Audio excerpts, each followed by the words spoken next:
happened in Texas during Winter Storm Uri? And why did it have such a devastating impact on the state?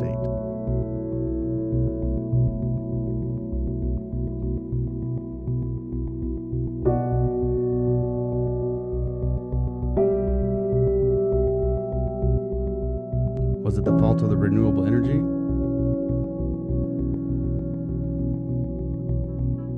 Was it the fault of thermal energy?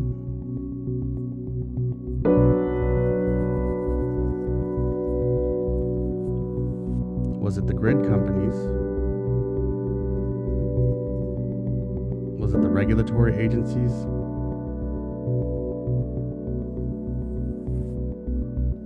We'll discuss these topics and let you decide.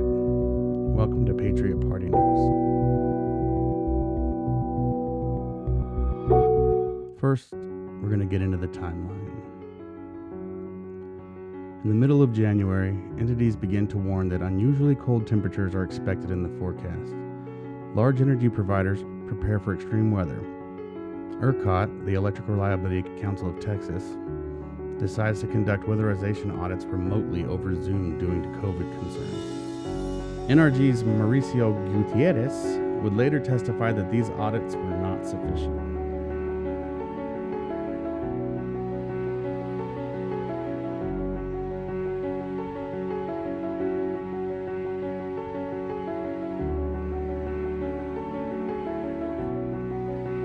So on February 12th, the governor issues a state of disaster. Let's read a little excerpt. I, Greg Abbott, Governor of the state of Texas, do hereby certify that severe winter weather poses an imminent threat of widespread and severe property damage, injury, and loss of life due to prolonged freezing temperatures, heavy snow, and freezing rain statewide. The Railroad Commission issues an order at the same time. Until such time as the Commission has specifically approved a utilities curtailment program, the following priorities in descending order shall be observed. A. Deliveries of gas by natural gas utilities to and for residences, hospitals, schools, churches, and other human needs customers, and deliveries to local distribution companies which serve human needs customers, and B. Deliveries to gas to electric generation facilities which serve human needs customers. This order actually moved the electric generation up in the priorities list, and it was going to stay in effect until after the disaster event. The temperature high on that day, the 12th, was 28 degrees, and the low was 24 degrees. On February 14th, Valentine's Day, ERCOT sends a request for emergency order under Section 202 of the Federal Power Act to the Department of Energy and issued a statewide conservation emergency.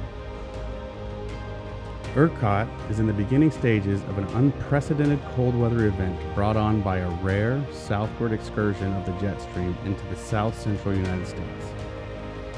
And temperatures for Sunday and Monday in many parts of Texas are forecasted to drop well below the lowest temperatures experienced in several decades.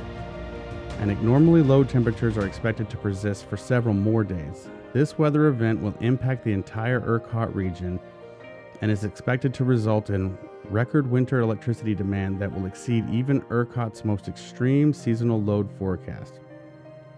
ERCOT's meteorologist has issued a weather report warning that this period will go down in Texas weather history as one of the most extreme events to ever impact the state. These unusually low temperatures, coupled with the forecast of heavy snow and freezing rain, are also expected to have a negative impact on the availability of generation supply in the ERCOT region. In order to maintain the reliability of the broader electric system, ERCOT believes it may need to initiate rotating outages as much as 4,000 megawatts on Sunday, Monday, and Tuesday, and perhaps even later in the week. If power reserves drop too low, ERCOT may need to declare an Energy Emergency Alert, or EEA. Declaring an EEA, Energy Emergency Alert, allows the grid operator to take advantage of additional resources that are only available during scarcity conditions. There are 3 levels of EEA. Rotating outages are only implemented as a last resort to maintain reliability of the electric system. Rotating outages are controlled temporary interruptions of electrical service implemented by utilities to reduce demand and preserve the reliability of the electric system as a whole. Utilities are required to shed load based on their percentage of historic peak demand. Rotating outages are only used as a last resort to bring operating reserves back up to a safe level and maintain a frequency. Rotating outages primarily affect residential neighborhoods and small businesses are typically limited to 10 to 45 minutes before being rotated to another location. Each transmission company is responsible for determining how they will shed their portion of the load of the system. Most of the public never heard this message. ERCOT left it to the media companies to disseminate the message. Should the state have warned people prior, you guys think? Maybe prior to Sunday night, right before everything happened? The Department of Energy did respond to that request with order number 202-21-1. In the response, they told ERCOT that they were allowed to run their generators at a higher level, and they are allowed to exceed emissions, but they will be responsible to offset those emissions at a later date. So Patriot Party News reached out to ERCOT to see if there was any impact on the decision making based off of that order from the Department of Energy. It had been reported that the Department of Energy was one of the reasons why the power was not available. And according to ERCOT's statement, we worked with the DOE to put the order in place. The order just asked generators to designate which allowance they need. The first allowance enables a generator to exceed any permitted limit during an EEA level 2 or 3. The second allowance provides the same protection but also enables a generator that would otherwise be required to go offline to instead remain online at its minimum operating level so that it's available for dispatch during an EEA level 2 or level 3.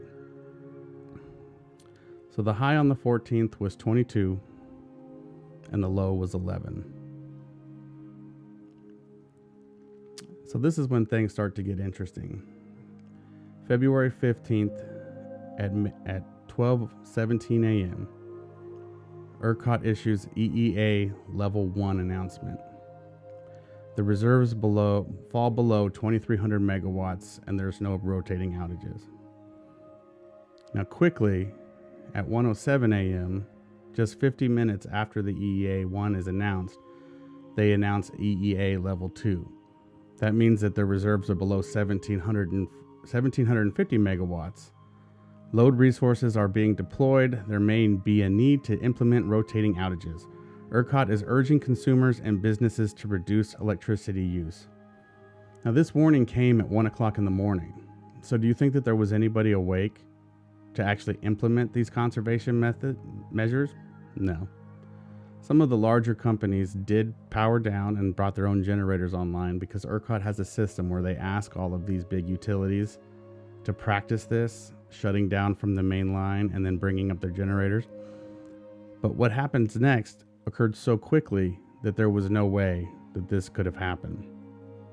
At 1:20 a.m., just 13 minutes after the EEA 2 is announced, and an hour and 3 minutes after the EEA 1 is announced, they announce an EEA Level 3. With a firm load shed, at 1:20, rotating outages are in progress to maintain frequency. ERCOT is asking customers and businesses to reduce electricity use. And the following statement is going to come from their press release. About 10,500 megawatts, 2.5 times the projections, of customer load was shed at the highest point. This is enough power to serve approximately 2 million homes. Extreme weather conditions caused many generating units across fuel types to trip offline and become unavailable. There is now over 30,000 megawatts of generation forced off the system. The high on the 15th was 14 and the low was 7. We learned later from testimony that this statement was somewhat misleading. Early in the outages, there were 2 major issues that occurred. Perhaps the most impactful was the loss of natural gas transmission due to the thermal generating plants around the state. Most of the electricity, or at least the highest percentage of the electricity in Texas, is generated by natural gas. So an interruption in the gas supply would cause those plants to shut down. So what happened? After 2011, natural gas providers were ordered to put their well and compressor sites on the critical infrastructures list. Many of them did not comply. As a result of this non-compliance, when the rolling blackout started, these wells and compressing stations were taken offline. This greatly reduced the amount of available natural gas in the system and caused the generators to either shut down or run at less than maximum capacity. The critical infrastructure list just simply states that when there is rolling outages, these facilities need to stay online. And so by not reporting that, when the rolling outages started, they went right offline. It is ironic that you need electricity to deliver the fuel to generate the electricity. The second event that caused generators to go down was due to a low frequency in the system. This low frequency caused some of the generating units to shut off to protect themselves. Low frequency is caused by an unbalance in the load in the system. So either you have too much generation or too much load. I can't remember which one is which. One makes the frequency go high and one makes the frequency go low. Now that's not the only thing that happened. The other plants experienced their own set of problems. Coal plants had problems with fuel that had frozen outside. And we all know about the ice that stopped the wind turbines. Nuclear plants had frozen air lines that resulted in generation being lost. This combined loss of generation turned a bad situation into a catastrophic one, a catastrophe that cost the lives of over 60 Texans. So what was the big lie? The media and other entities told the people of Texas to expect rolling blackouts. These blackouts were supposed to last for a few minutes at a time, and then power would be restored. For many people, that was not the case. For many, as soon as the power went out, it never came back. People who were waiting for power to return in their homes watched as the temperature dropped outside and in their houses. For many, there was a desperate attempt to gather materials to burn for heat. I personally witnessed people at Home Depot buying treated wood to burn. I asked the clerk if those people had been told that that was dangerous, and he said yes, and they did not care. Ultimately, this lie cost the people of Texas many of our citizens. Why didn't the rolling blackouts occur like they were supposed to? More power generation was lost than anyone could have anticipated. There was only enough power in the system to run the critical infrastructure, and some areas were lucky enough to be tied to that infrastructure. There was also an issue with where some of these low frequency relays were. And what these do is they protect the system. So once you've reached the low frequency, these relays will trip out and shut things off. And that was the real concern. When they say that the state was almost to the point where we had lost everything, it was because we were getting close to that low frequency and tripping everything off. And once the system goes completely offline, it's very difficult to get it to come back. So who's ultimately to blame? During hearings, one of the most vocal members of the Texas legislature repeatedly asked, who is to blame? The answer to that question is everyone.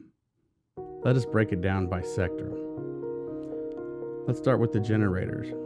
The generators did try to warn the state and the ERCOT that the problem was more severe than the reaction. They felt like the state was not doing enough to warn people.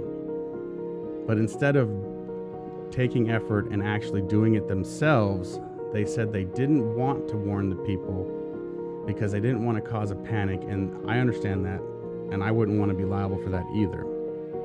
But there are stipulations in their emergency action plans that says that they are supposed to communicate with the public. They could have done more to guarantee their fuel supply was protected and taken more steps to protect their facilities from cold weather.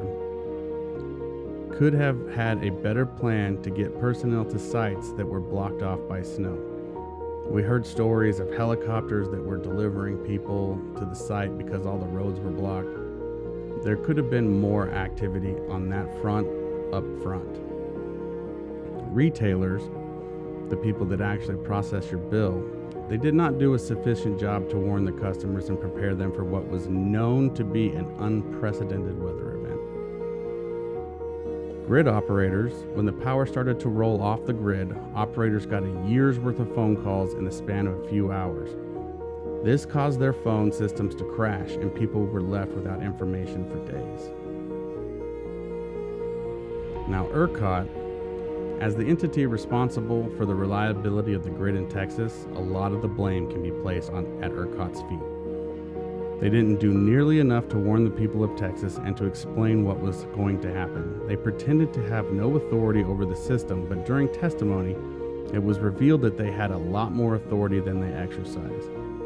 While they deny any low-frequency event occurred, they are responsible for making sure that one does not.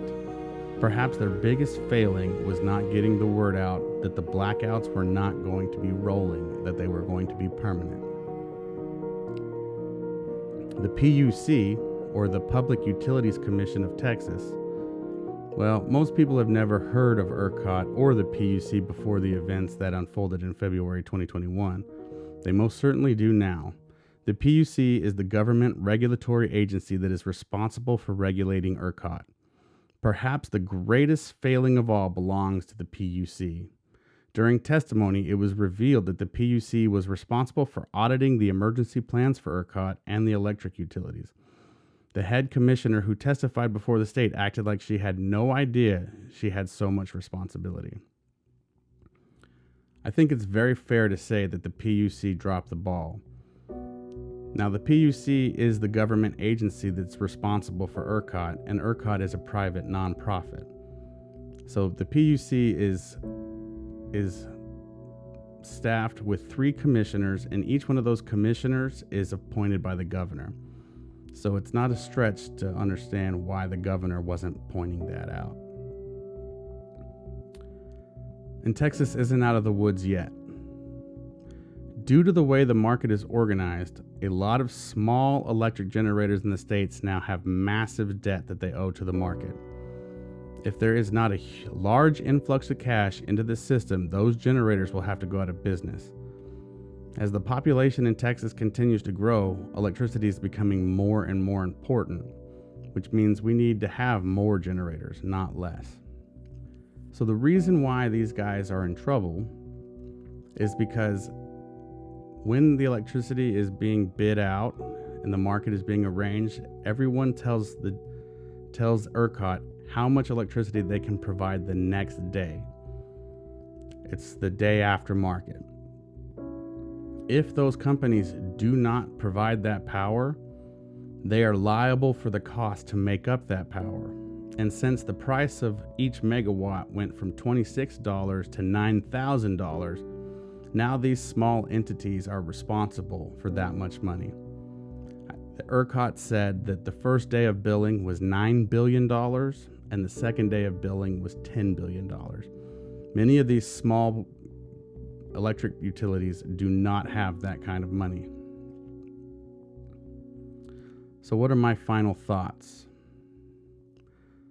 The truth is Texas cannot keep acting like it's 2005 and everyone has a cable subscription feeding the daily news into their house. You cannot release a statement to the local news and hope that people are going to see it, especially not the day or even just hours before the event. People carry their phone in their pocket all day, and much of this could have been prevented if they had texted everyone to let them know about turning off their lights and appliances to save electricity. They have to be precise with their messaging, and cute tweets about conserving energy are not going to cut it. Even though there is so much effort to make this tragedy a political talking point, it was bigger than that. It isn't about the unreliability of renewable energy or how dirty a coal plant is for the environment. It isn't about targeting Black and Hispanic communities who believe they were singled out because of racism. It isn't about the market in Texas being deregulated and not having access to other grids in the U.S. In reality, it's about the people from all sectors not doing their job and the people not having the right information. Every life we lost during the event is a tragedy, and we owe them to get it right next time. Okay. Well, that was it. I really appreciate your guys' time. This was episode 18 of Patriot Party News. We're doing some work on the studio, so I hope this one came out pretty good. Follow us on Gab at gab.com/patriotpartynews. And you can visit our website, thepatriotparty.news, and that has all of our social media links on it. Thank you.